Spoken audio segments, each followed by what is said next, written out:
10 kilometre radius में अगर आपने बौद्ध धर्म को पहले अपनाया, अपने घर में बौद्ध धर्म को लेकर आए, तो सबसे पहले तो परम पूज्य बाबा साहब डॉक्टर भीमराव अंबेडकर का जो अपमान जिस संस्कृति ने किया, आप उसको बदला लेने में कामयाब हो जाएंगे।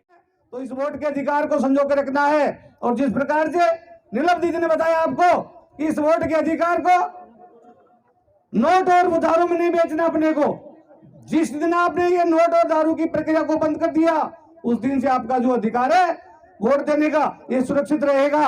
और वोट का अधिकार को आपने सुरक्षित रख लिया तो हमारे देश का संविधान सुरक्षित रहेगा।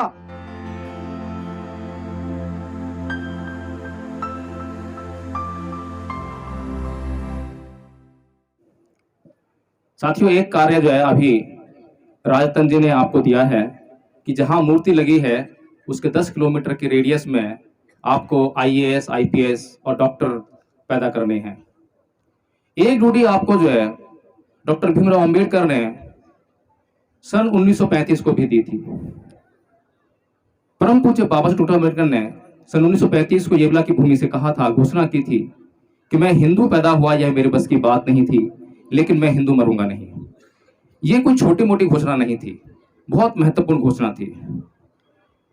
और इस घोषणा को हमारा समाज नहीं समझ पाया, इसीलिए आज देश में हिंदू राष्ट्र बनाने की मांग उठ रही है। ये हिंदू राष्ट्र बनाने वाले कौन लोग हैं, कितने लोग हैं?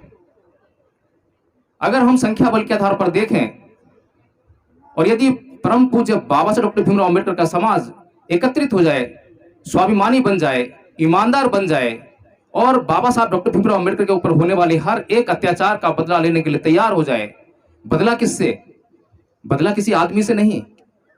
बाबा साहब डॉक्टर भीमराव अंबेडकर के ऊपर जिन लोगों ने अत्याचार किए, बाबा साहब ने उनसे कभी बदला नहीं लिया, क्योंकि उनके ऊपर अत्याचार करने वाले कोई एक आदमी नहीं था, बल्कि पूरी व्यवस्था थी। तो बाबा साहब डॉक्टर भीमराव अंबेडकर ने उस व्यवस्था को बदलने का काम किया। और व्यवस्था को बदलने का काम जो होता है, एक व्यवस्था को खत्म करना होता है, उसके स्थान पर दूसरी व्यवस्था को देना भी होता है, जो परम पूज्य बाबा साहब डॉक्टर भीमराव अंबेडकर ने सन 1956 को यह काम पूरा करके आप लोगों के समर्पित किया। लेकिन समस्या यह है कि हम लोग ना तो ईमानदार हैं, ना स्वाभिमानी हैं। अगर हम स्वाभिमानी होते तो हमारे पूर्वजों पर जिन लोगों ने अत्याचार किया, हम उनका विरोध करते, उस व्यवस्था का विरोध करते। और तुरंत ही जब 1936 में डॉक्टर भीमराव अंबेडकर हिंदू धर्म को छोड़ने की घोषणा करते हैं, तो हमने उसी टाइम से हिंदू मंदिरों में जाना बंद कर देना चाहिए था, लेकिन हमने नहीं किया।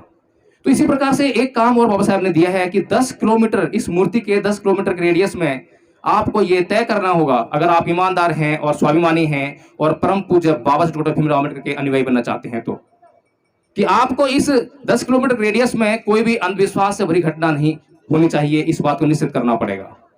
दूसरा काम यह है कि आपको जब 1956 में बाबा साहब डॉक्टर अंबेडकर ने एक लाइन दी है, बौद्ध धर्म की लाइन, तो उसको अपनाना होगा। तो ये निश्चित करना पड़ेगा कि 10 किलोमीटर के रेडियस में आपको हर व्यक्ति को बुद्धिज्म से वाकिफ कराना है, चाहे वो कोई भी व्यक्ति हो, किसी भी जाति का हो। धर्म सबके लिए समान है। आपका राजनीतिक आंदोलन अलग हो सकता है और भी दूसरे आंदोलन अलग हो सकते हैं, लेकिन जो धार्मिक आंदोलन होगा वो जो है सबको साथ लेने का आंदोलन होगा। और जब सब लोग बौद्ध बन जाएंगे, बुद्धिज्म को समझने लग जाएंगे, तो मैं ये समझता हूं कि जो बुद्ध का जो सारा जो काम था वो सारा चित्त पर था। क्योंकि बुद्ध ने कहा है धम्पल में कि फंदनं चपलं चित्तं दुरखं दुनिवार्यं उजुं करोति मेधावी सुकारो व तेजनं। बुद्ध जो चित्त पर जोर देते हैं कि जितना भी आपके ऊपर अत्याचार हो रहा है, इसका कारण किसी का दूषित चित्त है। किसी भी व्यक्ति के भीतर अगर कोई आपराधिक प्रवृत्ति है तो वह मानसिक रोगी है, इसलिए वो आपराधिक प्रवृत्ति का शिकार है।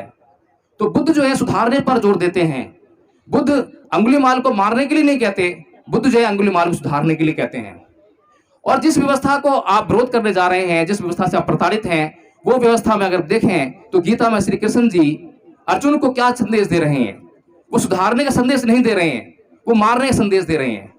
तो हमें जागरूक रहकर जो है इन बातों को समझना पड़ेगा कि परम पूज्य बाबा साहब डॉक्टर भीमराव अंबेडकर ने जिस संस्कृति का प्रादुर्भाव किया, जिस संस्कृति को आपको देने का काम किया, उस संस्कृति में बहुत दम है। उस संस्कृति में इतना दम है कि आप अपने दुश्मन को बिना हथियार के आप उसको जो है धराशायी कर सकते हैं, उसको अपना बना सकते हैं, उसको अपने काम में ले सकते हैं। जब बुद्ध ये कहते हैं कि फंदनं चपलं चित्तं दुरखं दुनिवार्यं उजुं करोति मेधावी सुकारो व तेजनं, तो ये साफ साफ है कि आप अपने घर में पालतू पशु लेकर आते होंगे। पालतू बनाने से पहले वो जंगली होगा, और उस जंगलू पशु से पालतू बनाने के लिए आपको काफी धैर्य रखना पड़ता होगा, सहनशील रहना पड़ता होगा, उसको टाइम देना पड़ता होगा। इसी प्रकार से हमारे भीतर नाना प्रकार के विकार उत्पन्न हुए हैं। हम नाना प्रकार के रोगों से ग्रसित हैं, लेकिन हम अपने आप को टाइम नहीं दे रहे हैं।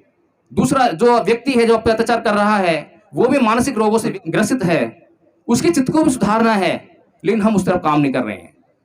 तो अगर इस 10 किलोमीटर के रेडियस में अगर आपने बौद्ध धर्म को पहले अपनाया, अपने घर में बौद्ध धर्म को लेकर आए, तो सबसे पहले तो परम पूज्य बाबा साहब डॉक्टर भीमराव अंबेडकर का जो अपमान जिस संस्कृति ने किया, आप उसको बदला लेने में कामयाब हो जाएंगे। दूसरा, अगर आपने बुद्धिज्म को अपना लिया, तो आप एक बात जरूर निश्चित करेंगे कि जब आप अपने चित्त में सुधार कर लेंगे, धैर्यवान हो जाएंगे, सहनशील हो जाएंगे, अधिष्ठान वाले हो जाएंगे, तो निश्चित तौर पर आपके इस मूर्ति के 10 किलोमीटर के रेडियस से IAS और IPS और डॉक्टर, वकील जरूर बनेंगे। तो बाबा साहब डॉक्टर भीमराव अम्बेडकर कोई भी काम यूं ही नहीं करते थे। बोलने के लिए बहुत कुछ था, बहुत बताने के लिए था, लेकिन मेरी तबीयत भी खराब है, इसीलिए मैं ज्यादा बातें नहीं करूंगा। और ग्रेस जी ने इतना महत्वपूर्ण काम आप सभी लोगों के सहयोग से किया है, तो मैं चाहूंगा कि इसी तरह से ग्रेस जी का आप जो है सहयोग करते रहें, और आगे जो है जितने भी काम बाबा साहेब डॉक्टर भीमराव अम्बेडकर ने हमारे समाज को दिए हैं, हम उनको जो है क्रियान्वित करते रहें। जय भीम, नमो बुद्धाय। जय भीम। साथियों, भाषण बहुत लंबा चौड़ा हो सकता है, लेकिन कई लोग क्या है कि हमारे लोगों में कमी भी है। जब तक कार्यक्रम पूरा नहीं होता, उससे पहले आधी से ज्यादा संख्या कहीं न कहीं चली जाती है, क्योंकि काम ज्यादा है ना, आप लोगों को बिजनेसमैन ज्यादा है ना हमारे लोग। कार्यक्रम की जो रूपरेखा है, उस कार्यक्रम को पूरा संपूर्ण नहीं होता, उससे पहले लोगों के जाने की जल्दी होती है, आने की जल्दी नहीं होती है। अभी हमारे बहन नीलम दीदी ने आपको बहुत कुछ बताया। उसके बाद में हमारे प्रेरणा स्रोत राजरतन जी ने आप सब लोगों को बाबा साहब के बारे में, बहुजन मूवमेंट के बारे में बहुत कुछ बताया। मैं भी आपसे आग्रह करना चाहता हूं कि बाबा साहब ने हमारे को 2 हक अधिकार दिए, और इन दोनों अधिकारों को अगर हमने हमारे जीवन में संजो लिया, उतार लिया, तो मैं ये कहता हूं कि हमारे देश की तो दशा और दिशा तो बदलेगी, लेकिन हमारी समाज की भी दशा और दिशा बदलने में कोई वक्त नहीं लगेगा। वो पहला काम है बाबा साहब के द्वारा दिए गए आरक्षण को अगर आप लोगों ने बचा लिया, और आरक्षण कब बचेगा? आरक्षण तब बचेगा जब इस देश का संविधान बचेगा। मैं आप सभी विराजमान बंधुओं से ये निवेदन करना चाहता हूं कि साथियों, आज भारत के अंदर भारतीय संविधान को खत्म करने की प्रक्रिया शुभारंभ हो चुकी है। अगर इस प्रक्रिया को हमने इतनी शीघ्र नहीं रोका, तो भारत का संविधान खत्म हो जाएगा, और भारत का संविधान खत्म हो जाएगा, आपका वोट का अधिकार खत्म हो जाएगा। और जिस दिन आपके वोट का अधिकार चला गया, उसी दिन जो आपको दूसरा अधिकार दिया बाबा साहब ने, शिक्षा का अधिकार, वो शिक्षा का अधिकार भी खत्म हो जाएगा।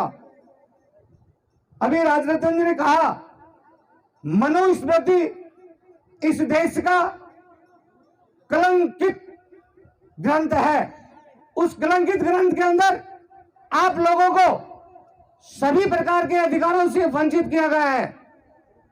आप संपत्ति नहीं रख सकते, आप शिक्षा नहीं ले सकते, आप धार्मिक ग्रंथ नहीं पढ़ सकते, आपको घूमने फिरने उठने बैठने की आजादी नहीं है, आप अच्छा खा नहीं सकते, अच्छा पहन नहीं सकते, आप उन लोगों की गुलामी करने के लिए पैदा हुए हैं, ऐसा उस ग्रंथ के अंदर लिखा गया। और उस ग्रंथ का नाम है मनुस्मृति। अगर इस देश में मनुस्मृति लागू हो गई, तो आप ये कल्पना करेंगे कि वो जमाना वापिस आने वाला है जिस जमाने में हमारे गले में हांडी और पीछे झाड़ू लटका करता था। हांडी क्यों लटकती थी? उस हांडी से कि हमारा जो थूक जमीन पर गिरता था, उस धूप से ये जमीन अपवित्र हो जाती थी। तो उसको अगर आप वापस लाना चाहते हैं, तो इस वोट के अधिकार को संजो के रखना है। और जिस प्रकार से नीलम दीदी ने बताया आपको कि इस वोट के अधिकार को नोट और दारू में नहीं बेचना अपने को। जिस दिन आपने ये नोट और दारू की प्रक्रिया को बंद कर दिया, उस दिन से आपका जो अधिकार है वोट देने का ये सुरक्षित रहेगा। और वोट का अधिकार को आपने सुरक्षित रख लिया तो हमारे देश का संविधान सुरक्षित रहेगा। और देश का संविधान सुरक्षित रहा तो इस देश का लोकतंत्र सुरक्षित रहेगा। और देश का लोकतंत्र अगर सुरक्षित रहा तो आप और हम सब सुरक्षित रहेंगे और हम सब सुरक्षित रहेंगे, हमारे बच्चे भी सुरक्षित रहेंगे। तो साथियों, मैं ज्यादा नहीं कह करके इतना कहना चाहता हूं कि मेरे भाइयों और बहनों और ये माताएं बैठी है, अभी आपने एक रूढ़िवादिता के लिए बहन ने बताई है कि ये जो घूंघट प्रथा है ये गुलामी की निशानी है। ये जो हमें ऊपर से नीचे तक टीका टमका जो भी बिछिया वगैरह में बांध रखा है ये भी एक कमजोर करने की निशानी है। इन सब चीजों से बाहर कब आएंगे? जब हम बुद्धिज्म की ओर जाएंगे, जब हम तथागत बुद्ध के द्वारा दिए गए बुद्ध को अपनाएंगे, बुद्धिज्म को अपनाएंगे, तब इन सब चीजों से बाहर निकलेंगे। और भारत में एक प्रणीति चल रही है, उस प्रणीति को, हिंदुत्व की जो प्रणीति है हिंदू राष्ट्र बनाने की, उस हिंदू राष्ट्र को बनाने से रोकना होगा और मेरे देश को, मेरे भारत को बौद्धमय भारत बनाना होगा। इसके लिए आपको आज से यहाँ संकल्प लेके जाना पड़ेगा कि हम हमारे परिवार में, हमारे आस पड़ोस में, हमारे समाज में ये जो पाखंडवाद और अंधविश्वास जो फैला हुआ है उसको आज के बाद में कभी नहीं मानेंगे। तो मैं मेरे शब्दों को यहाँ विराम देना चाहता हूँ।